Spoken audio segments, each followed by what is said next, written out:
रमता राम जपो रे प्राणी, अब तो सुन ले राम कहानी।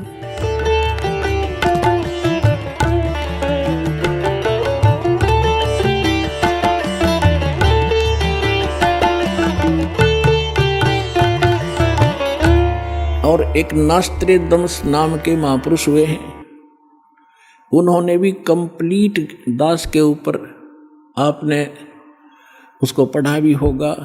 ज्ञान गंगा के अंदर भी वो आपके लिए भक्तों ने बनाकर भेज रखा है, आपने पढ़ा होगा, नहीं तो पढ़ लेना। उन्होंने टू दी पॉइंट बता रखा है सारा का सारा। और आज कल एक भक्त ने किसी पत्रिका में छपी हुई एक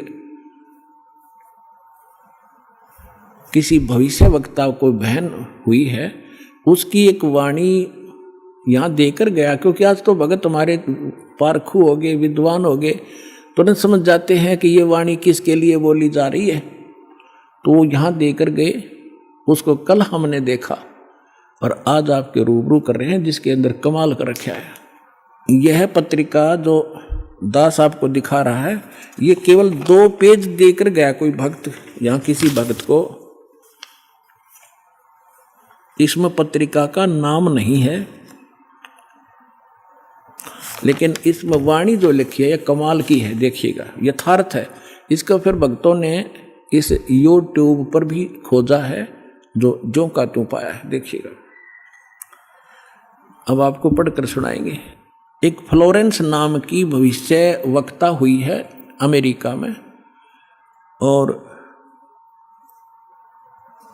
उसने इस दास के बारे में, एक महापुरुष के बारे में, ये तो आप कहने की जरूरत नहीं, बार बार कहना अच्छा भी ना लगता, आपको पता लग जाएगा सब सारे लक्षणों को जब आपके रूबरू किया जाएगा। इसने कहा कि ये देखिएगा, विश्व प्रसिद्ध भविष्य वक्ता फ्लोरेंस ने भविष्यवाणी की है कि तीसरा विश्व युद्ध नहीं होगा, वह भारत के प्रयासों से टल जाएगा। एक दिव्य महापुरुष की विचारधारा से भारत में एक आध्यात्मिक लोग सत्ता में आएंगे। उस महापुरुष के अनुयायी उनकी इस नई विचारधारा को विश्व में फैलाएंगे। भारत ही नहीं, पूरे विश्व के लोग उस विचारधारा से प्रभावित होंगे। भविष्य वक्ता फ्लोरेंस की महत्वपूर्ण वाणियाँ। अब देखिए, ये है वो, पूरा देखना एक बार। ये है वो बहन जिसका फोटो है, ये चित्र बना है इस पत्रिका के अंदर। ये वो बहन खड़ी है, जैसे एक फिलोसफर की तरह इनकी दृष्टि स्पष्ट दिखाई दे रही है। अब इसके हम आगे और पढ़ेंगे तो आनंद घना आएगा। इसके हमने फोटो स्टेट कर रखी है, इसमें निशान लगा रखे, इसमें कुछ उभरे हुए अक्षर हैं, अच्छे पढ़े जाएंगे, देखिएगा। इसमें ज़्यादा ना पढ़ के हम अपने काम का पढ़ेंगे। वो हमने 53 पर पढ़ा था, ये हमने 53 पृष्ठ है इसका, इस पर पढ़ा था।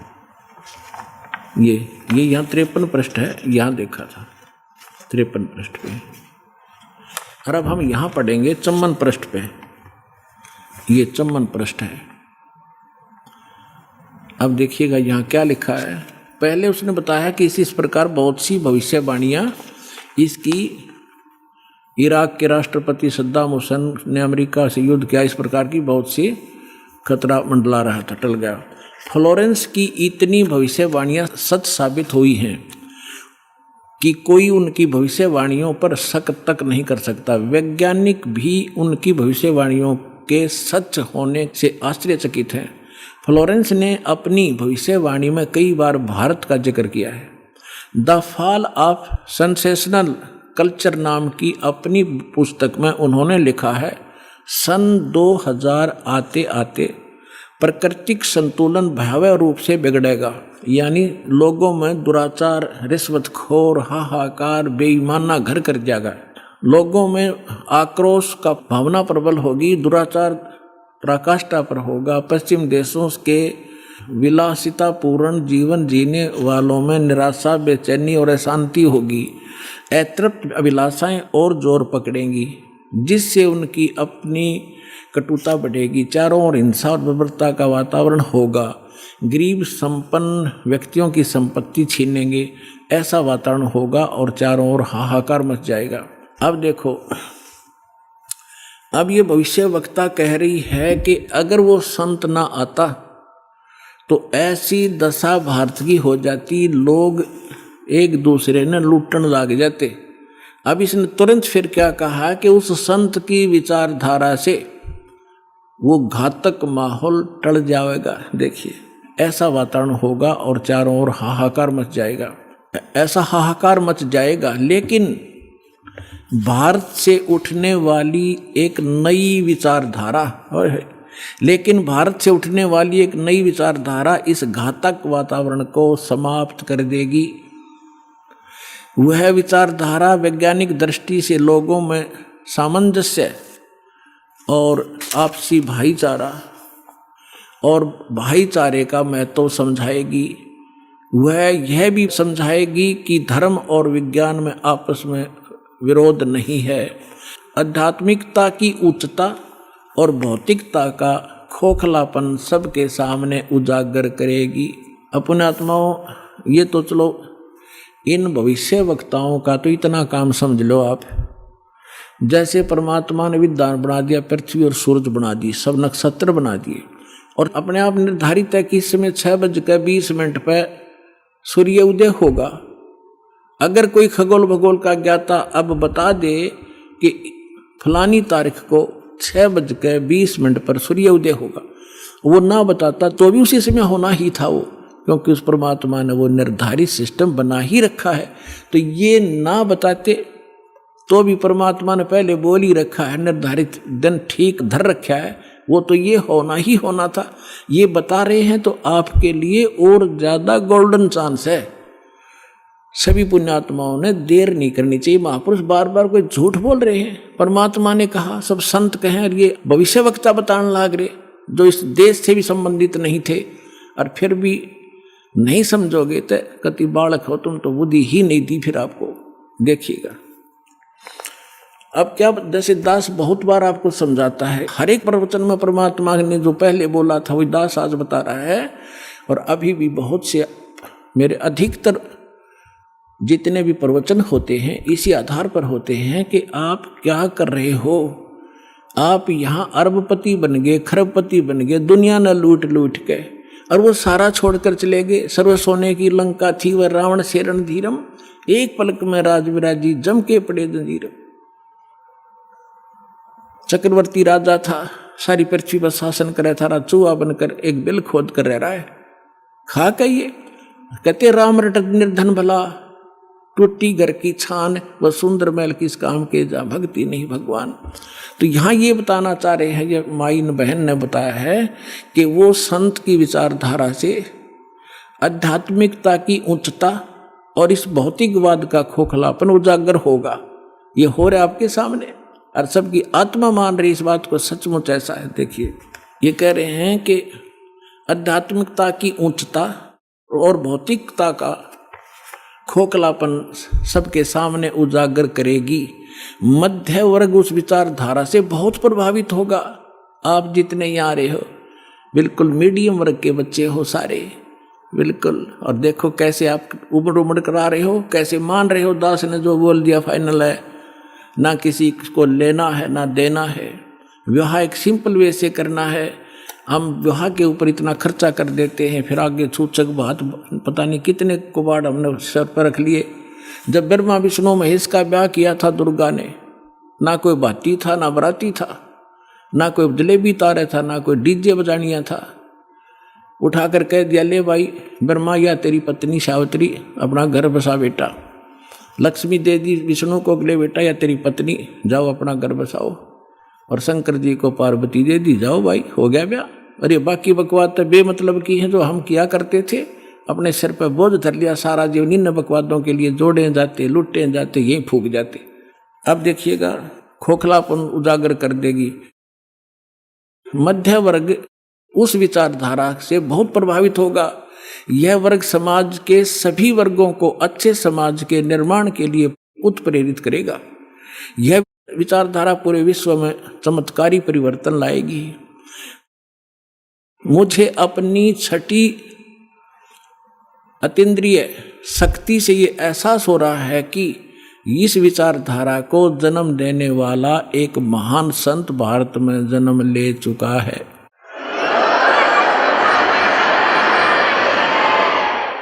ये देखिएगा, यहाँ लिखा है कि एक पत्रकार ने 1964 में फ्लोरेंस से पूछा था और 1980 की शुरुआत तक व्यापक उथल-पुथल 80-89 के बाद ऐसे भूकंप आएंगे कि न्यू जर्सी का कुछ हिस्सा तथा यूरोप और एशिया के कई देशों के स्थानों पर भूकंप से विदीर्ण हो जाएंगे, कुछ जलमग्न हो जाएंगे। तृतीय विश्व युद्ध का आतंक सबके दिमाग में बैठ जाएगा। वे इस युद्ध की तैयारी कर लेंगे, लेकिन भारतीय राजनेता नहीं, संत की तरफ से शिकार है, तीसरे युद्ध से वो समाप्त कर रहे। तो 1964 तक यह जीवे थी। 1964 में तो ये युवा थी जो बता रही थी, 10, 20, 30 वर्ष और भी रहेगी, 94-95 तक यह जीवे थी। तो इसने उस समय बता दिया था, 1964 में भी इसने बता दिया था कि उसका जन्म हो चुका है। और उसको दृष्टि आगे की जो वर्तमान का जो दास की सती थी अब की है वो भी दिखाई देती। देखिएगा, मुझे अपनी छठी अंतीन्द्रिय यानी अंदर के आभास से शक्ति से ये एहसास हो रहा है कि इस विचारधारा को जन्म देने वाला वह महान संत भारत में जन्म ले चुका है। उस संत के ओजस्वी व्यक्तित्व का प्रभाव सबको चमत्कृत करेगा। उसकी विचारधारा अध्यात्म के कम होते जा रहे प्रभाव को फिर से नई स्फूर्ति देगी। चारों ओर आध्यात्मिक वातावरण होगा। ओए होए, दास बार बार कहता रहा है कि यदि परमात्मा इस दास के माध्यम से फिर से अपनी यथार्थ भक्ति नहीं प्रारंभ करते तो आने वाले 50 वर्ष के बाद हिंदुस्तान में कोई राम कहानियां नहीं पाओ, ऐसी हाहाकार मच जाती है। तो इसमें यही कहा है कि वो फिर गिरते हुए अध्यात्म सत्र को फिर से उभारेगा, इसका ये भावार्थ है। उस संत के ओजस्वी व्यक्तित्व का प्रभाव सबको चमत्कृत करेगा। उसकी विचारधारा अध्यात्म के कम होते जा रहे प्रभाव को फिर से नई स्फूर्ति देगा। चारों ओर आध्यात्मिक वातावरण होगा। संत की विचारधारा से प्रभावित लोग विश्व के कल्याण के लिए पश्चिम की ओर चलेंगे। धीरे धीरे एशिया, यूरोप, अमेरिका पर पूरी तरह छा जाएंगे। उस संत की विचारधारा से पूरा विश्व प्रभावित होगा। उनके चरण चिन्हों पर चलेगा। पश्चिमी देश के लोग उन्हें पश्चिमी देश के लोग अमेरिका, इंग्लैंड आदि उन्हें ईसा, मुसलमान उन्हें एक सच्चा रहनुमा और एशिया के लोग उन्हें भगवान का अवतार मानेंगे। उस महासंत की विचारधारा से बौद्धिक क्रांति आएगी। बौद्धिक माने अच्छी बुद्धिमान लोग उसके साथ होंगे। देखो, बुद्धिजीवियों की मान्यताएं बदलेंगी। जो ये अंग्रेज पाके बैठे बड़े बड़े अफसर कहते हैं नवी सोचने पर विवश होना पड़ेगा कि तुम कर क्या रहे हो, करना क्या चाहिए था। बुद्धिजीवियों की मान्यताएं बदलेंगी, उनमें ईश्वर के प्रति श्रद्धा और विश्वास की कोपलें फूटेंगी। फ्लोरेंस के अनुसार वह संत भारत में जन्म ले चुके हैं। वह इस संत से काफी प्रभावित थी। अपनी एक दूसरी पुस्तक golden light of new era में भी उन्होंने लिखा है कि जब मैं ध्यान लगाती हूँ तो अक्सर एक संत को देखती हूँ, गौर वर्ण के यानी गोरे वर्ण के। उस संत के ललाट पर गजब के तेज होता है। उनके ललाट पर आकाश से एक नक्षत्र के प्रकाश की किरणें निरंतर बरसती रहती है। ओए होए, अपने आत्माओं आप देखिएगा, ये इस तरह आती हैं ये जैसे परमात्मा बैठे हैं सतलोक में, वहाँ से इस दास के ऊपर ये ऐसी अपनी किरण बरसा रहे हैं। यहाँ से आकाश से आ रही है और दास के ऊपर परमात्मा की शक्ति निरंतर चल रही है। उसी से आगे आपको कनेक्शन दिया जा रहा है।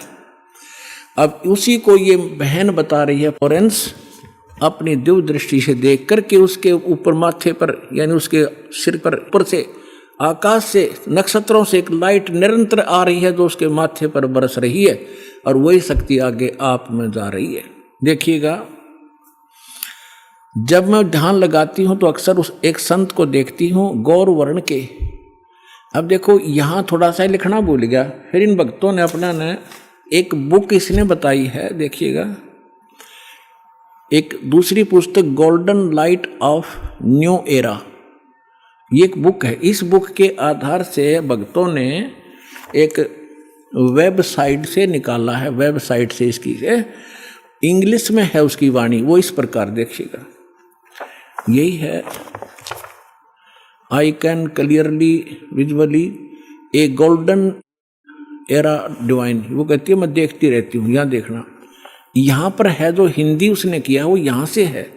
When I enter great flights of meditation I visualise, मैं देखती हूँ, ये क्या कहती है बहन कि जब मैं ध्यान की गहन ऊंचाइयों को छूती हूँ, यानी जब मैं ऊपर उड़ती हूँ ध्यान से, तो मैं क्या देखती हूँ, देखिएगा, when I enter great flights of meditation I visualise such a great sant who is fair skinned, यानी फेयर स्किन्ड माने साफ वर्ण का, गौर वर्ण का, विद वाइट हेयर, उसके बाल सफेद हैं, white hair, and without a beard and moustaches, वो बिना दाढ़ी मूछ का है।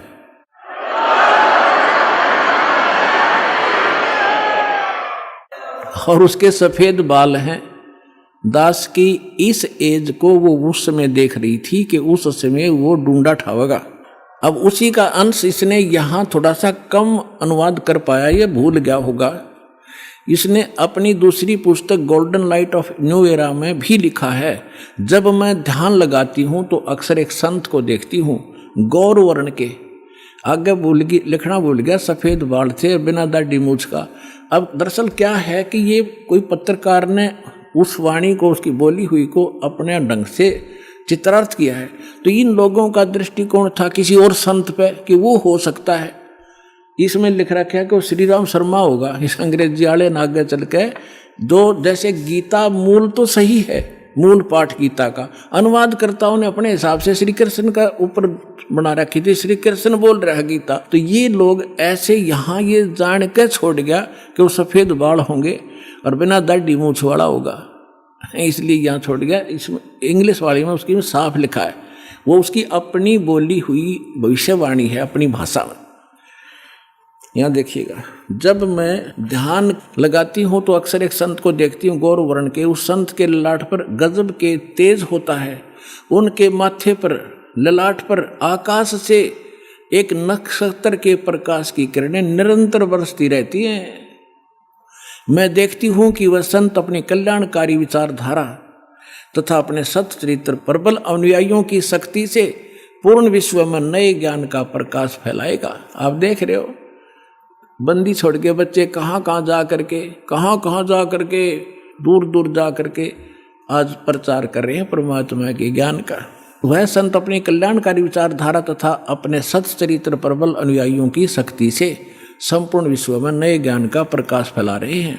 वह संत अपनी शक्ति निरंतर बढ़ा रहे हैं, उनमें इतनी शक्ति है कि वह प्राकृतिक परिवर्तन भी कर सकते हैं।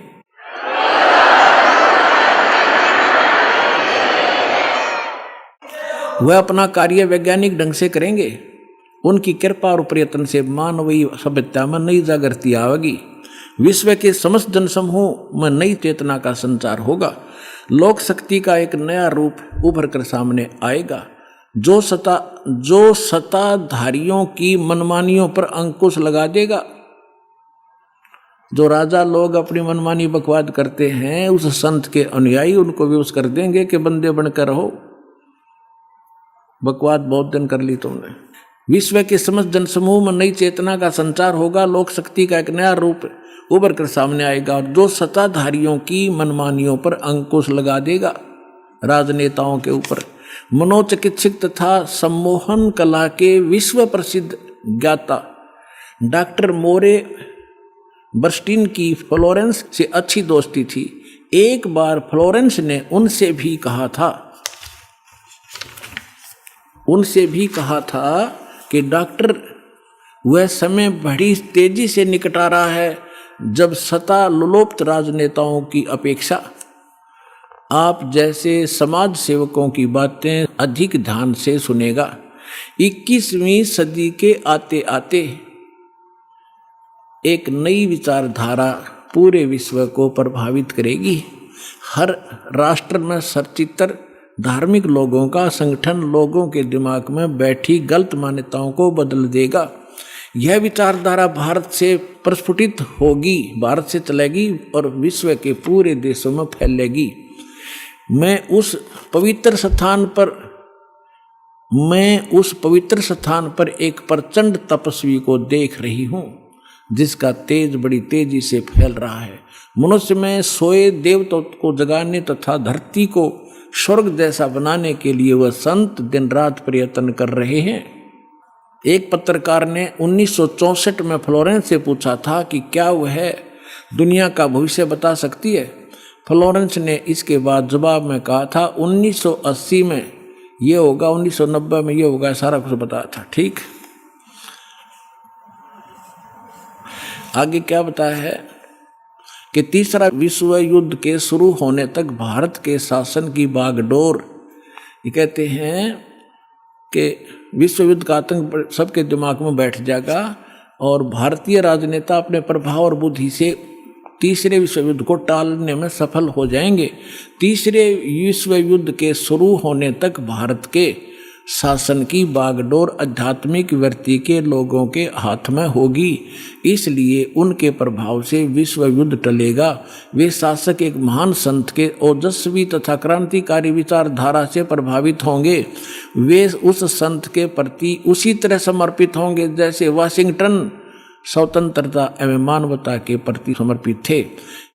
न्यूजर्सी की रहने वाली, न्यूजर्सी कोई शहर है अमेरिका में, न्यूजर्सी की रहने वाली फ्लोरेंस सचमुच एक विलक्षण महिला थी।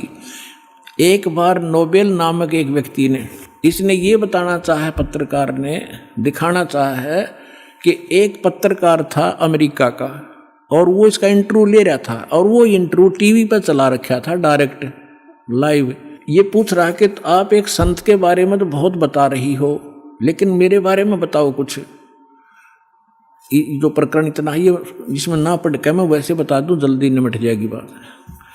तो फ्लोरेंस ने कहा कि तेरे विषय में बताऊं।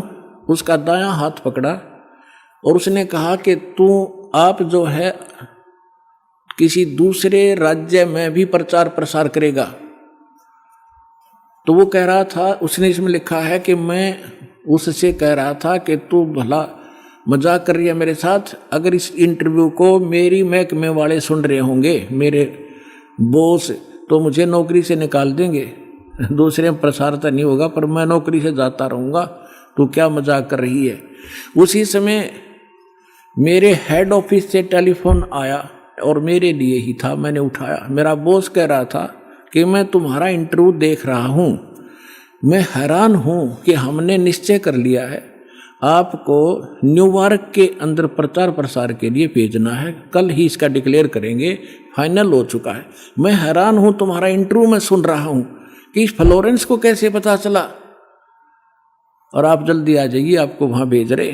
तो ये कहने का तात्पर्य है, वो इंटरव्यू लेने वाला ये कह रहा है उसकी इतनी सटीक भविष्यवाणी थी तो वही कह रही है जो संत के बारे में उसकी झूठी नहीं हो सकती। अब देखिएगा, अब यहाँ देखिएगा, ये मैंने छोड़ दिया, यहाँ वही बता रहा था। ये टीवी के कार्यक्रम के दौरान उनसे बोला, मैं बोला, पत्रकार कह रहा है, आप भारत में जन्म ले चुके संत के बारे में तो अक्सर बताती रहती हो, मैं अपने बारे में भी कुछ जानना चाहता हूँ, बताइए। फ्लोरेंस ने उसके दाहिने हाथ को थाम लिया और बोली, आप बहुत जल्दी किसी दूसरे राज्य में प्रसारण करेंगे। नोबेल ने एक प्रसारण सेवा के, वो एक कर्मचारी थे उस प्रसारण सेवा के, इस बात पर हंसने लगे।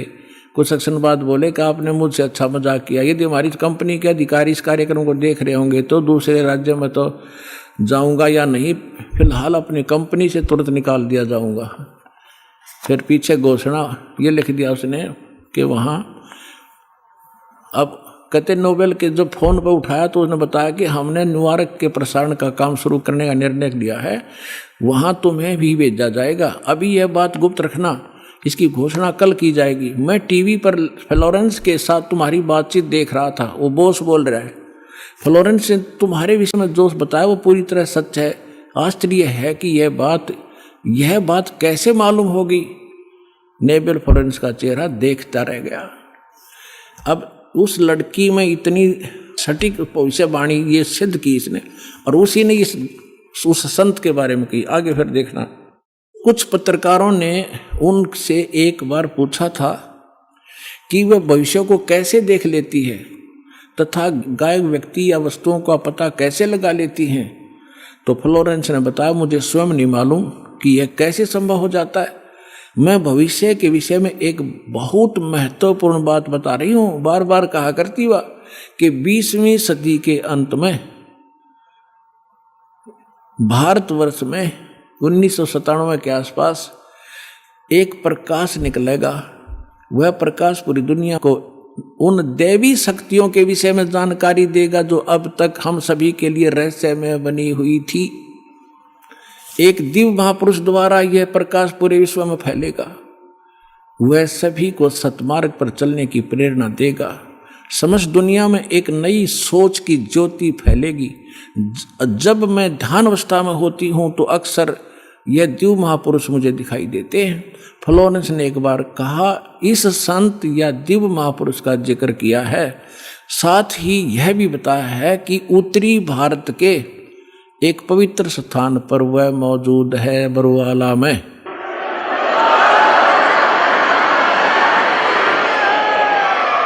आप सुन रहे थे जगत गुरु तत्वदर्शी संत रामपाल जी महाराज जी के मंगल प्रवचन। अधिक जानकारी के लिए विजिट कीजिए हमारी वेबसाइट www.jagatgururampalji.org। संत रामपाल जी महाराज जी के शुभ आशीर्वाद से पूरे विश्व भर में 500 से भी ज्यादा नाम दीक्षा केंद्र हैं, जिन पर संत रामपाल जी महाराज जी द्वारा ऑनलाइन निशुल्क नाम दीक्षा दी जा रही है। अपने नजदीकी नाम दीक्षा केंद्र का पता करने के लिए संपर्क करें 8222880541।